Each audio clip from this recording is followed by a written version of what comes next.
Hello! Welcome sa ating mini vlog, Palengke Day with Mama sa Commonwealth Market. Hello mga kasari! Magandang buhay! Palengke Day namin ni Mama ngayon. Actually, late upload ito. Nakita ko na lang sa gallery ko kasi naglilinis ako ng cellphone at kailangan kong mabakante yung cellphone ko dahil magbabakasyon tayo. So, kasama ko ang original budget manager ng bahay, si Mama. Nasa Commonwealth Market kami kung saan talaga nasusubok ang diskarte sa pamimili. Pagpasok pa lang, ramdam mo na agad ang buhay ng palengke. Maingay, masigla, at puno ng tawaran. Puno ng tawaran, okay? Dito mo makikita kung sino ang marunong pumili at sino ang nadadala lang. Magkaroon ng suki, importante yon. Mas madali ang usapan at syempre mas okay ang presyuhan. Alam niyo si Mama tahimik lang pero alam na alam ang ginagawa. Isang tingin pa lang alam na kung alin ang okay at alin ang hindi.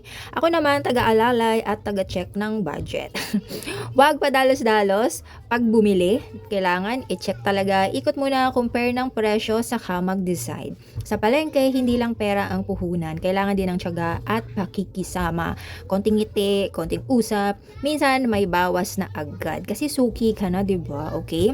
So, kailangan maging magalang din tayo sa tendera. Mas malaki ang chance na mapagbigyan ka, mabigyan ka ng discount. Pero to be honest ha, may mga bagay talagang mas practical bilhin sa grocery. Hindi lahat ng kailangan palengke agad. Kaya after ng palengke, ayun, nag-pure gold pa rin kami. Isang lugar, kompleto na. Practical lang ba? Balance ang palengke at ang grocery. So, hatiin lang natin yung budget kasi hindi naman lahat ng itinitinda natin sa sari-sari store ay nasa palengke. Yung iba, nasa grocery din. 'Di ba? Importante, maging one-stop shop ka. Palengke Day with Mama. Okay? So, simple lang pero meaningful. Parang bonding na rin namin ito.